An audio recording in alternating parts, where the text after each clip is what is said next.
एक ऐसा चेहरा जिन्होंने शुरू से अपने कार्यकाल से लेकर अब तक जो फौज में कर्नल के पोस्ट पे सेवाएं दे चुके हैं, उसके बाद रिटायरमेंट के आने के बाद इन्होंने समाज को आगे बढ़ाने में जो योगदान दिया है वो हम इनकी जुबानी सुनेंगे।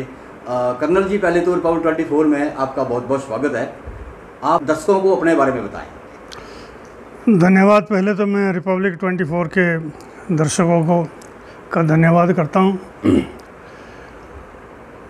मैं, जैसा आपने कहा, लंबे अरसे तक फ़ौज में नौकरी करी है और एक अच्छे रैंक से, मैं समझता हूँ मिडिल रैंक से मैं रिटायर हुआ हूँ।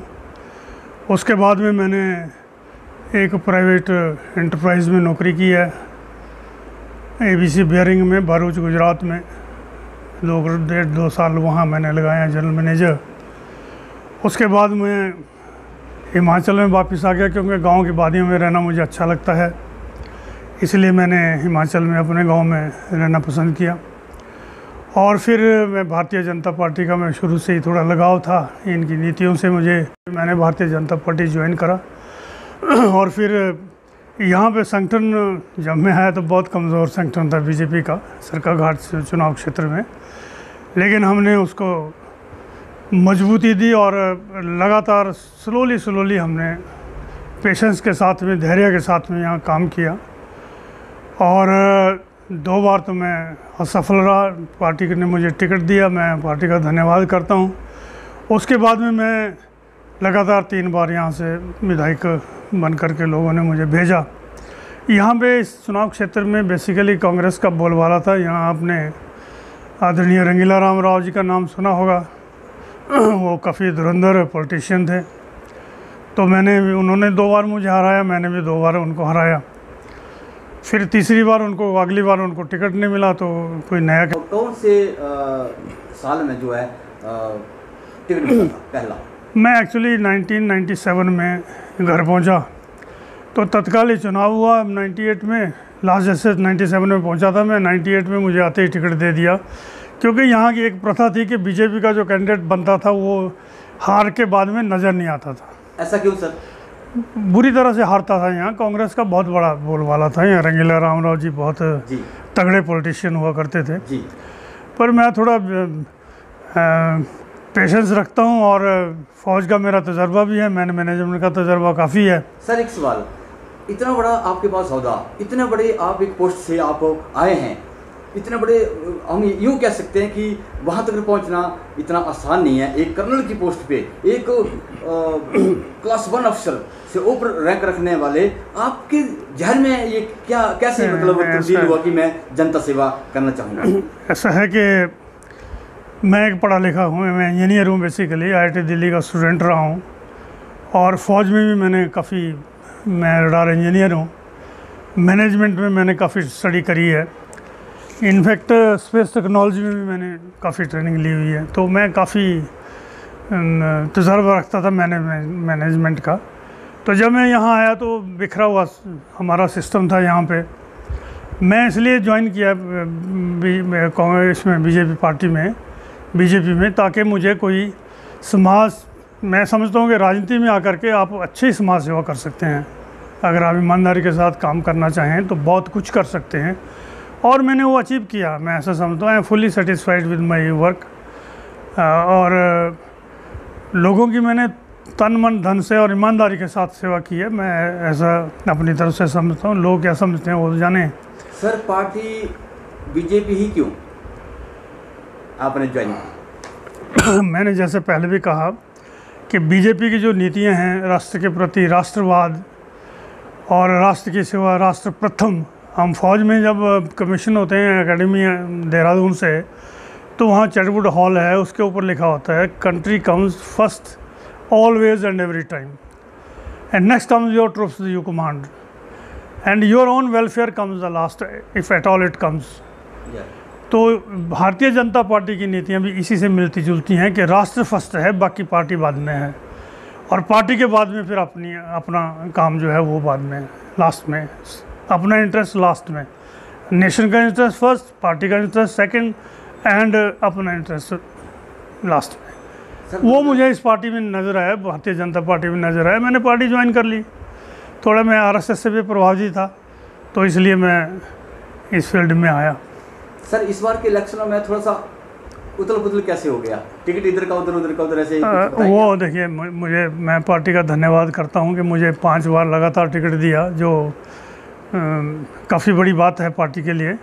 काफ़ी बड़ी सौगात पार्टी ने मुझे दी और मैंने भी पार्टी का काम किया। यहाँ पे जब मैं आया तो 6000 के करीब वोट मिले थे मुझे पहली बार, और जब मैं लास्ट टाइम जीता हूँ तो 31,000 वोट मुझे पड़े हैं। ये छोटी सी कंस्टिट्यूंसी है, 1 लाख वोटर के करीब होती है, तो 31,000 वोट तक मैंने 6000 से 31,000 वोट तक पहुंचाया। तो हमने काम किया यहाँ, लगातार काम, संगठन बनाया पहले, उसके बाद में वहाँ उन ऊंचाइयों पे हमने पहुंचाया। और फिर अभी मेरी उम्र भी 75 प्लस की बात करते हैं हमारे माननीय प्रधानमंत्री जी के। 75 के बाद में फिर देन यू फेज आउट, ये अच्छी भी बात है, मैं ऐसा समझता हूँ, अच्छी भी बात है। लेकिन कर सकते थे हम, ऐसा नहीं कोई बात है, लेकिन फिर भी जो एक यार्ड स्टिक माननीय प्रधानमंत्री जी ने रखा है वो ठीक है। धूमल साहब जी 75 के बाद रिटायर हो गए, मैं भी रिटायर हो गया। सर बीजेपी लोगों में कुछ रोष है कि बीजेपी नए चेहरों को सामने ला रही है, तो इसका क्या रिजल्ट है? मेरे ख्याल में ये कोई अच्छा रिजल्ट नहीं है। आपने देखा होगा कि आप हाल ही में देखिए, आप जो कांग्रेस के 6 आदमी कांग्रेस के टिकट पे पीछे लड़े थे चुनाव, भारतीय जनता पार्टी में उनको सिरे पे चढ़ा करके उनको टिकट दे दिया। मेरे ख्याल में ये कोई अच्छी प्रथा नहीं है, अच्छा काम हमारी यहाँ के लोकल लीडरशिप ने नहीं किया है। मैं ऐसा, मेरा अपना ओपिनियन है, उनका ओपिनियन हो सकता है, अपना ओपिनियन हो सकता है, लेकिन ये बात ठीक नहीं है। इससे हमारा जो बेसिक स्ट्रक्चर है वो बहुत बुरी तरह से प्रभावित होता है। जो वर्कर है यार, उसने वर्कर ने उनके अगेंस्ट बहुत कुछ बोला है, सुना भी है, तो एकदम उनको वर्कर के ऊपर थोप दिया जाए तो मुझे तो पर्सनली तौर पे अच्छा नहीं लगा। मैं समझता हूँ कि ये तो कांग्रेस वर्सेस कांग्रेस ही हो गया था पिछला इलेक्शन। इसमें भारतीय जनता पार्टी का क्या रोल था? वोट मांगना। देखिए, हमारे बीच में से लोग जीतें जाएं हार जाएं, लेकिन पार्टी का जो मूल रूप है उसको हमने छोटे गेन के लिए उसको सेक्रीफाइस नहीं करना चाहिए। ये मेरा पर्सनल ओपिनियन है, ये मैं ऐसा समझता हूँ। पुराने नेता हैं हमारे यार, ध्वाला साहब हैं हमारे, रविंद्र रवि जी हैं, राकेश पठानिया जी हैं, कितने पुराने आदमी हैं, जौहर ठाकुर जी हैं, ऊपर से उधर अन्नी से हैं हमारे किशोरी लाल जी हैं, एडवोकेट साहब, जो अभी कांग्रेस पार्टी ज्वाइन करके, तेजवंत नेगी है किन्नौर के, जयलाल हैं उनके भरमौर के, जौहर ठाकुर हैं दरंग के। मैंने इनको डिस्कार्ड कर दिया, एकदम ही हमें फेज आउट कर दिया यार। ये कोई मुझे अच्छा नहीं लगता है। हमारा भी पार्टी में रोल होना चाहिए, और हमने जिन्होंने पार्टी के लिए बहुत कुछ किया है, ध्वाला जी ने तो बहुत कुछ सेक्रीफाइस किया, रविंद्र रवि जी ने क्या नहीं किया। और मैं अपनी बात करूं, हमने भी क्या नहीं किया यार। यहाँ तो लोग आते थे, इलेक्शन लड़ते थे, भाग जाते थे, मैं टिका रहा, और मैंने बहुत जलालत भी सही है, ऐसा नहीं कहता। मैं फ़ौज का फुल कर्नल रिटायर हुआ, सिलेक्शन ग्रेड कर्नल रिटायर हुआ हूँ, और मैंने बहुत जलालत भी सही है, लेकिन पार्टी के लिए, हमारे आदमियों को, वर्कर की इज़्ज़त बनाए रखने के लिए, वर्कर को सहारा देने के लिए हमने सब कुछ बर्दाश्त किया। लास्ट मिनट में आपको फेज आउट कर दें ऐसे ही बिना, मतलब जलालत ही समझ लीजिए किसमें, तो हमें अच्छा नहीं लगा। ये मैं ऐसा समझता हूँ। ध्वाला जी का जिस ढंग से उनको डिस्कार्ड किया गया, मैं बिल्कुल अच्छा नहीं समझता। और रिजल्ट आपके सामने है, क्या रिजल्ट मिला पार्टी को? अपने आदमी नाराज़ हो गए और बाहर के आदमी रिजेक्ट कर दिए लोगों ने। हमें this is not in order. Party को इस बारे में मूल रूप से सोचना चाहिए। मैं समझता हूँ मूल रूप से पार्टी को सोचना चाहिए। कोई बात नहीं, देर आए दुरुस्त आए वाली बात करनी चाहिए उनको। इसमें जो हमारा ओरिजिनल कार्यकर्ता है, जो पुराना कार्यकर्ता है, जिन्होंने बहुत कुछ इस पार्टी को दिया है, पार्टी से लिया भी है, ऐसा नहीं पार्टी ने नहीं दिया, हमें पार्टी से लिया भी है, लेकिन जिस ढंग से हमने निस्वार्थ होकर के, बिना किसी रोक टोक के, बिना किसी सेल्फ इंटरेस्ट के हमने पार्टी की सेवा करी है, पार्टी को रेज़ किया है, पार्टी को खड़ा किया है, और पार्टी को जीतने की स्थिति में लाए हैं हम। तो अगर लास्ट मिनट में आपको just throw it, use and throw type, I mean that is not in order. वो हमारी आत्मसम्मान को बहुत चोट पहुंचती है। लोकसभा की 4 सीटें बीजेपी ने अपने हाथ में ली, किसको श्रेय देते हैं आप? ये तो मोदी जी का करिश्मा है जी। माननीय मोदी जी के नाम पे वोट पड़े हैं। अगर लोकल लीडरशिप इतनी सशक्त है तो फिर हमारे लोकल असेंबली में क्यों नहीं जीते लोग, क्यों नहीं जीते लोग? ये लीडरशिप को सोचना पड़ेगा, इसके बारे में सीरियसली सोचना पड़ेगा कि जो लोकल वर्कर है उनको उनको नज़रअंदाज करना कि वो वोट मांगने के लिए मशीन है। क्या उनका अधिकार नहीं है कि उनका डिसीजन मेकिंग में कोई से नहीं है? उनका से होना चाहिए, मैं ऐसा समझता हूँ। किसी बूथ अध्यक्ष को नहीं पूछना, किसी मंडल अध्यक्ष को नहीं पूछना, मंडल के सिस्टम को नहीं पूछना, जिला के सिस्टम को नहीं पूछना, मर्जी से कैंडिडेट थोप देना ऊपर से और फिर कहना है इसको जिताओ। कैसे पॉसिबल हो सकता है यार? ये सिस्टम में नहीं चलेगा, ये बिल्कुल नहीं चलेगा। इससे पार्टी को बहुत नुकसान हुआ है और मैं ऐसा समझता हूँ कि इसके बारे में हमारी जो सीनियर लीडरशिप है उनको सोचना चाहिए और सेकंड लीडरशिप भी तैयार करनी चाहिए। सेकंड लीडरशिप मंडी में कौन है सिवाय जयराम ठाकुर जी के? वो फर्स्ट लीडरशिप में चले गए, फर्स्ट लाइन में। सेकंड लाइन कौन सी है हमारे पास तैयार? कोई सेकंड लाइन तैयार है क्या? कोई तैयार नहीं है सेकंड लाइन। अगर आज जयराम ठाकुर जी को मना कर देंगे ठीक है भाई तुम और काम करो, आप अगला कैंडिडेट नहीं होगा मुख्यमंत्री का, तो कौन है हमारे पास? सेकंड लाइन लीडरशिप तैयार करना बहुत ज़रूरी होता है, ये मैं ऐसा समझता हूँ। बाकी डिसीजन मेकिंग, जिन्होंने डिसीजन लेना है वो सोच समझ के डिसीजन ले, मेरी उनको यही सलाह है। हमारा भी तजर्बा है लाइफ का, बहुत कुछ देखा है लाइफ में, बहुत कुछ सीखा भी है लाइफ से। आप कैमरे के सामने आए उसके लिए आपका बहुत बहुत धन्यवाद। आपकी क्या योजना है? आप समाज सेवा में जुड़े रहेंगे? आप ऐसे ही पार्टी को सपोर्ट करते रहेंगे? बिल्कुल, मैं 100% इसी ढंग से अपने जिस ढंग से मेरी क्षमता है, कार्य करने की क्षमता है, उस ढंग से काम करूँगा। पार्टी के लिए कर रहा हूँ, करता भी रहूँगा, आगे भी करता रहूँगा। ये मैं आपको आपके चैनल के माध्यम से अपने लोगों को एक संदेश देना चाहता हूँ कि हम आपके साथ में हैं और आपके साथ जो भी अन्याय चाहे पार्टी करे चाहे बाहर से हो, उसका हम विरोध करेंगे डट करके। आपके साथ मिल करके, कंधे से कंधा मिल करके पार्टी की सेवा करेंगे। ये मैं आपको आपके माध्यम से अपने लोगों को आश्वासन देता हूँ। ठीक है, थोड़ी हिकअप्स होती हैं, कोई थोड़ा सा ज्वार भाटा आया है वो चला जाएगा, फ्लड चली जाएगी, वो लगातार नहीं रहती है, लेकिन पार्टी रहेगी और पार्टी को हमने आगे से आगे पहुंचाना है। जो करप्शन फ्री अगर कोई पार्टी है तो मैं कहता हूँ ये भारतीय जनता पार्टी है। देश के प्रति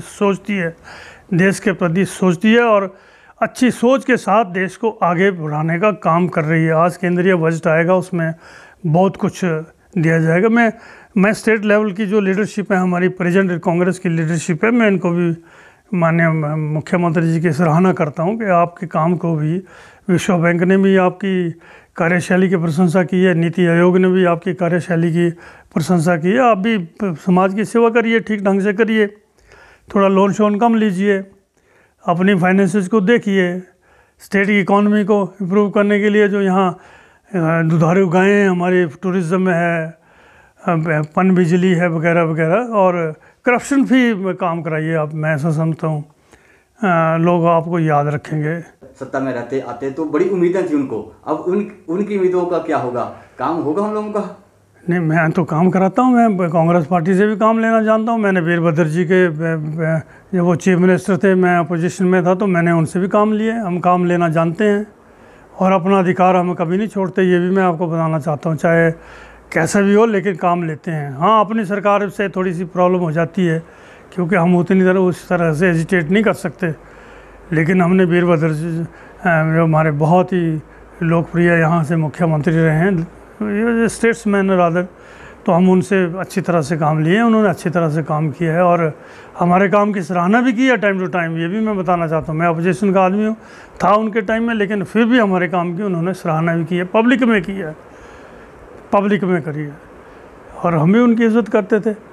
जयराम ठाकुर जी से भी हमारा अच्छा रिलेशन है, कोई ऐसी बात नहीं है। उन्होंने हमने जो मांगा कुछ हद तक, काफ़ी हद तक उन्होंने दिया भी है सॉरी। लेकिन जिस ढंग से अपनी सरकार में काम होना चाहिए था वो उस ढंग से काम नहीं हो पाया किन्हीं वजहों से। बजाय तो उतना मैं डेप्थ स्टडी तो अपने सिस्टम की नहीं कर पाया लेकिन फिर भी वो उनका जो हम तो फौजी आदमी हैं यार, हमारा काम तो तत्काल होता है और हमको डिले विले नहीं करते, और साथ में जो बोलना है वो करना है, जो पॉलिटिक्स में थोड़ा मुश्किल होता है लेकिन हमने करके दिखाया है। मैं आपको बताना चाहता हूँ आज मैं 2 मिनट लूँगा आपके मेरे चुनाव क्षेत्र में टैंकर लगते थे पानी के, हमने वो करप्ट सिस्टम को चेंज किया।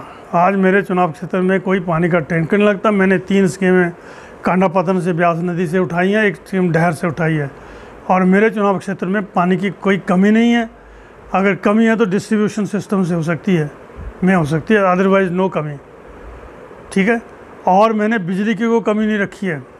मेरे चुनाव क्षेत्र में कट नहीं लगता है। मैंने 132 के भी सब स्टेशन लगाया है, मैंने 4 जो है 33 के भी सब स्टेशन लगाए हैं। तो मेरे चुनाव क्षेत्र में कोई कमी नहीं है, बिजली की कोई कमी नहीं है। ये हमारा सोचने का तरीका है। मैंने बहुत से पुल बनाए हैं, बहुत सी सड़कें बनाई हैं। जिस गांव में मुझे ज़मीन मिली है मैंने वहाँ सड़क का बंदोबस्त किया है। ये सारे काम हमने किए हैं। स्कूलों में मैं डिग्री कॉलेज बलदौड़ा हमारी देन है, और अब जाइए मिनी सेक्रेटरीट बलदौड़ा में बन रहा है 16 करोड़ रुपए का, वो हमारी देन है।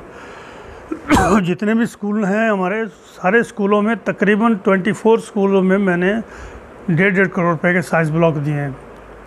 ये सारा सिस्टम हमने सिस्टमेटिकली काम किया है। बिल्कुल हमारी सड़कें बहुत अच्छी हैं, मैं बताना चाहता हूँ। आप भी आए होंगे, ये सड़क जो हमारा हाईवे है ये हमारी देन है। इस ढंग से यहाँ से घुमारवीं तक, सरका घाट टू घुमारवीं, और यहाँ से ऊपर जाइए आप मंडी की तरफ जाइए तो आपको जब आप कलखर पहुँचेंगे उसके बाद में आप दूसरा सिस्टम देखेंगे, पल्ली तरफ कैसे उतरते हैं और इस तरफ क्या सिस्टम है। ये सारे काम हमने किए हैं भाई। वाटर हार्वेस्टिंग स्ट्रक्चर मैंने कितने बनाए हैं यार लोगों को, ताकि इरिगेशन का थोड़ा बहुत, हमारी ज़मीन थोड़ी अच्छी ज़मीन है, यहाँ पानी की कमी है, उसको भी काफ़ी हद तक दूर किया है। तो ये सारे काम हमने किए हैं पेशेंस के साथ में, और लॉजिकली अपनी डिमांड रखी है और मंजूर भी कराया है, और बहुत से अपग्रेड भी कराया हमने। थाना अटली में थाना बना दिया, और फ़ौजियों के लिए CSC कैंटीन लाया हूँ मैं बलदौड़ा में। यहाँ जितने भी फ़ौजी हैं हमारे 2-3 हज़ार रिटायर्ड फ़ौजी और उनकी महिलाएं जो हैं तो वो सारे के सारे वहाँ से सामान लेते हैं। ये सारी फैसिलिटी हमने दी हैं। शायद अगर मेरा फ़ौजी बैकग्राउंड नहीं होता तो CSD कैंटीन नहीं भी आती यहाँ पे। हॉस्पिटल भी हमने बलदौड़ा को सिविल हॉस्पिटल बना दिया है। जमनी में हमने उधर जा कर के PSC से CSC बनाया है। सरका घाट का हॉस्पिटल अच्छा बनाया है, और एक इंडोर ब्लॉक हम वहाँ बना रहे हैं, बहुत बढ़िया इंडोर ब्लॉक, 6 मंजिला इंडोर ब्लॉक बना रहे हैं। बलदौड़ा में आउटडोर ब्लॉक बना रहे हैं हम सिविल हॉस्पिटल बलदौड़ा में। तो सारे काम हमने किए हैं भाई। नबार्ड से मैंने पूरा पैसा लिया है, जितना मुझे मिलता था विधायक के बतौर पे, सारा पैसा नबार्ड से लेकर के सारा सिस्टम हमने ठीक किया है। प्रधानमंत्री ग्रामीण सड़क योजना में हमने बहुत पैसा लिया है। थोड़ा पिछली जो त्रासदी आई यहाँ फ्लडिंग में काफ़ी नुकसान हुआ है, लेकिन व्यवस्थाएं बनाई हैं हमने। लोगों की सहूलियत को सामने रख करके हमने काम किया है।